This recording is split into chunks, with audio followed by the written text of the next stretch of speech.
এই কমিশন ওয়ার্কটা ওয়াটার কালারে আমি কমপ্লিট করেছি।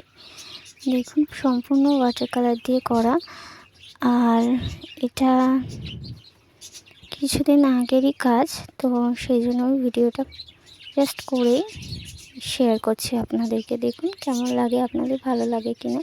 প্রথমেই আমি ড্র করে নিয়েছি, অ্যান্ড দেন স্কিন কালার, ওনার যে স্কিন কালার সেই অনুযায়ী আমি কালার কম্বিনেশনটা করেছি। করে আমি এই কালারটা কীভাবে এসেছে যদি জানতে চান তাহলে আমাকে কমেন্টে জানাবেন, আমি অবশ্যই ডিটেলস বলে দেবো। আর প্রথমে আমি স্কিনটার পুরোটাই একই কালার দিয়ে আমি কমপ্লিট করব। দেখুন তারপর আমি আলাদা আলাদাভাবে এটাকে আলাদা আলাদাভাবে আমি ঠিকঠাক ওনার যেখানে যেই কালারটা দেখা যাচ্ছে সেখানে সেই কালারটা আমি অ্যাপ্লাই করব।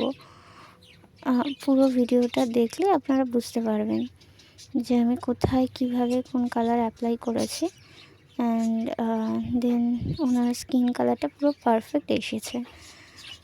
এটা আপনার বেশিরভাগটাই অরেঞ্জ অরেঞ্জ, উনি যেহেতু বেশি একটু ফর্সা যেহেতু, তো সেই জন্য একটু বেশিরভাগটা একটু ওনার স্কিন টোনটা একটু ইয়েলো ইয়েলো দেখা যাচ্ছিলো, তো সেই জন্য আমি এই কালারটা অ্যাপ্লাই করেছি। আর যেখানে ওনার হাইলাইট করা আছে, যেখানে বোঝা যাচ্ছে যে ওনার এখানটায় আলোটা বেশি পড়েছে, সেখানে আমি হাইলাইট করেছি হোয়াইট দিয়ে, দেখতেই পাচ্ছেন। যেমন ওনার গালটা, নাকটা এবং থুতনিটা ভালো মতন লাইট পড়েছে, তো সেই জন্যই আমি ওখানটা হাইলাইট করার জন্য একটু হোয়াইট আর একটু অরেঞ্জ দিয়ে করার চেষ্টা করেছি, যাতে একটু জিনিস মানে আঁকাটা যায় যেহেতু একটু ফোটে। এবারে চোখটা আমি করে নিচ্ছি, আরও স্কিন কালার আরও অ্যাপ্লাই করতে হবে, আমি সেটা পরে ভিডিওতেই দেখিয়েছি, পুরো ফুল ভিডিওটাতে। এটা চোখটা আমি করে নিলাম। চোখটা করার পর আমি ওনার আইবলগুলো ভালোভাবে করার চেষ্টা করব।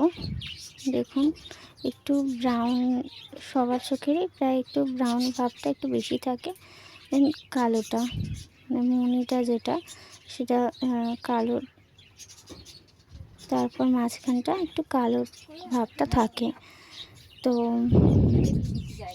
আমি খুব ভালোভাবে ভিডিও করতে পারি না, তো কিছু কিছু জায়গায় আমার ভুল ত্রুটি একটু ক্ষমা করবেন। আইব্রোসগুলো আমি একটু ব্রাউন করেছি, তারপর ব্ল্যাক দিয়ে করব আমি। ভিডিও এডিটিংটা কেমন লাগছে আপনাদের একটু জানাবেন। এরপর আমি চুলটা করে নিয়েছি, লিপটা ওখানে একটু হালকা পিঙ্ক ছিল, আমি এখানে রেড করেছি, একটু হালকা পিঙ্ক না একটু রেডটাই ছিল, বাট আমি একটু ডিপ রেড করে দিয়েছি এখানে, যেহেতু ওনাকে বেশি ডিপ রেডে মানাচ্ছিল। উনি বলেছিলেন, যিনি কমিশন ওয়ার্কটা দিয়েছিলেন তিনি নিজেই বলেছিলেন যে যেটা ভালো লাগবে সেটাই তুমি করো। যেমন উনি একটা ইয়েলো কালারের শাড়ি পরেছিল, সেখানে আমি একটা ব্লু কালারের শাড়ি আর ব্লাউজটা করে দিয়েছি, নিজের মতন করেই আমি কাজটা করেছি। এখানে পুরোটাই আমার নিজের মতন করে শাড়ি ব্লাউজটা করা। দেখুন কেমন লাগছে আপনাদের জানাবেন অবশ্যই।